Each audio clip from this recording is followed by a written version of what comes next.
মানিকচকের SIR শুনানি কেন্দ্র পরিদর্শন করলেন মালদা জেলা যুব তৃণমূল সভাপতি প্রসেনজিৎ দাস। এসআইআর শুনানিতে সাধারণ মানুষের হয়রানির অভিযোগ তুলে ও সুপ্রিম কোর্টের নির্দেশকে নিজেদের জয় বলে যুব তৃণমূলের উদ্যোগে মানিকচকে মিছিল করল তৃণমূল নেতৃত্ব। এদিনের কর্মসূচিতে উপস্থিত ছিলেন মালদা জেলা যুব তৃণমূল সভাপতি প্রসেনজিৎ দাস, মানিকচক ব্লক যুব তৃণমূল সভাপতি শহীদুল হক, মানিকচক ব্লক মহিলা তৃণমূল সভাপতি রানী মণ্ডল, তৃণমূল নেতা ইমরান হাসান সহ অন্যান্য তৃণমূলের নেতাকর্মীরা। ব্লক অফিসে অবস্থিত শুনানি কেন্দ্রে সাধারণ মানুষের সঙ্গে কথা বলেন এদিন তৃণমূল নেতৃত্ব। পাশাপাশি তৃণমূলের প্রতিনিধির দল এদিন ব্লক বিডিওর সাথে দেখা করেন। পাশাপাশি প্রসেনজিৎ দাস সেদিন সাংবাদিকদের মুখোমুখি হয়ে কংগ্রেসকে বিজেপির বি টিম বলে ব্যাখ্যা করেন। কংগ্রেস শুধু মানুষকে বিভ্রান্ত করছে এমনটা অভিযোগ করেন। পাশাপাশি বিজেপি চক্রান্ত করে নির্বাচন কমিশনের দ্বারা সাধারণ মানুষকে এসআইআর এর নামে ব্যাপক হয়রানি করছে বলে অভিযোগ করেন তিনি। আরও আপডেট থাকতে আমাদের ভিডিও শেয়ার ও ফেসবুক পেজটিকে লাইক করে ফলো করে দিন। তবে মানুষকে হয়রানি করছে ইসিআই এবং বিজেপি রঙ্গুলি হেলন।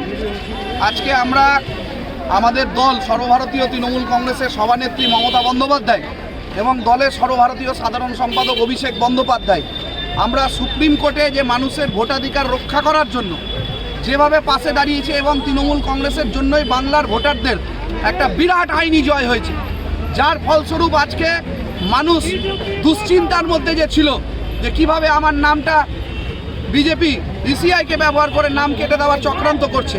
আজকে লজিক্যাল ডিসক্রিমিনেন্সির তালিকা প্রকাশ করতে সুপ্রিম কোর্ট বলেছে। আজকে বিএলএ 2দেরকে নিয়ে সমস্ত ভোটাররা তাদের এই ভোটাধিকার কেন্দ্রে আসতে পেরে তাদের নামের তালিকা জমা দিতে পারবে, ফর্ম জমা করতে পারবে। স্বাভাবিকভাবে এই যে সুপ্রিম কোর্টে আইনি লড়াই করে তৃণমূল কংগ্রেস যে মানুষের বাংলার ভোটাধিকার রক্ষার জন্য মানুষের পাশে যে দাঁড়িয়েছে, এটা একটা বিরাট জয়। আর দুদিন আগে কংগ্রেসের যাদের পার্টি অফিসে দুটো লোক নাই তালা খোলার, তারা এসছে এখানে মানুষকে বিভ্রান্ত করতে। আমি প্রত্যেকটা মানুষকে, মানিকচকের মানুষকে বলবো যে আপনাদের সকলের কাছে অনুরোধ, এই বিজেপির যে বি টিম কংগ্রেস, এদেরকে চিহ্নিত রাখুন। এরা মোদির পাশে দাঁড়িয়ে থাকে, কিন্তু মোদিকে বলতে পারে না যে বাংলার পরিযায়ী শ্রমিককে তোমার রাজ্যে মারছে, বাংলার পরিযায়ী শ্রমিককে, সংখ্যালঘু ভাইকে, রাজবংশী ভাইকে খুন করাচ্ছে, অত্যাচার করাচ্ছে। এরা মোদির পাশে দাঁড়িয়ে থেকে কথা বলতে পারে না, তার কারণ এরা হচ্ছে বিজেপির দালাল। আর মালদা জেলায় বিজেপির দালাল হচ্ছে কংগ্রেস। এটা আমরা মানুষকে পরিষ্কারভাবে বলে দিতে চাই। তাই সমস্ত মানুষকে অনুরোধ করব, তৃণমূল কংগ্রেসের পাশে থাকুন, মমতা বন্দ্যোপাধ্যায়ের সাথে থাকুন এবং অভিষেক বন্দ্যোপাধ্যায়ের লড়াইকে সমর্থন করুন। যতই করো হামলা, লাইনে দাঁড়িয়ে থাকা দেখলাম যে বয়স্ক মহিলাদের সঙ্গে কথা বললেন। মানুষ, কয়েক হাজার মানুষ এখানে এসছেন। এসআইআর এর নাম করে এদেরকে হেয়ারিংয়ে ডাকা হয়েছে এবং হেয়ারিংয়ে যে ডেকে আজকে যে ইসিআইকে যে গাইডলাইন্স দিয়েছে সুপ্রিম কোর্ট, সেটাও এখনও কিন্তু কার্যকর এখানে হচ্ছে না। এটা আমাদের প্রশ্ন। আমাদের বিডিও অফিসে আমাদের 7 সদস্যের প্রতিনিধি দল যাচ্ছে, কারণ আমার আরও জেলা জুড়ে কয়েকটা জায়গায় যাওয়ার ব্যাপার আছে।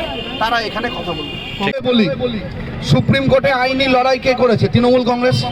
সুপ্রিম কোর্টে বাংলার ভোটাধিকার মানুষের যে লড়াইকে, যে যে যে ডিমান্ড ছিল মানুষের, সেই ডিমান্ডকে মানুষের কাছে পৌঁছে কে দিয়েছে? তৃণমূল কংগ্রেস। আর কংগ্রেসের সাংসদকে আমি প্রশ্ন করি, আপনি মোদিবাবুর পাশে দাঁড়িয়ে ফটো সেশন করছেন, তখন আপনার বাংলার দুর্দশার কথা, বাংলার পরিযায়ী শ্রমিকদের যে মারছে, এসআইআর এর হেয়ারিং এর নাম করে যে মানুষকে অত্যাচারিত হচ্ছে, তখন আপনি মোদিবাবুর সামনে আপনি প্রতিবাদ করতে পারেননি, শুধুমাত্র ফটো সেশন করতে গেছিলেন। তাই বিজেপির বি টিম হচ্ছে কংগ্রেস। আর এই কংগ্রেস থেকে আমি মানুষকে বলবো, যারা আজকে মানুষের ভোটাধিকার কেড়ে নিতে চাইছে, তাদের বিরুদ্ধে যাদের কথা নাই, তাই সরাসরি বিজেপির বিরুদ্ধে লড়াই করার একমাত্র মুখ হচ্ছে মমতা বন্দ্যোপাধ্যায়, অভিষেক বন্দ্যোপাধ্যায় এবং তৃণমূল কংগ্রেস। তাই আমরা আজকে দাঁড়িয়ে বলি, যতই করো হামলা,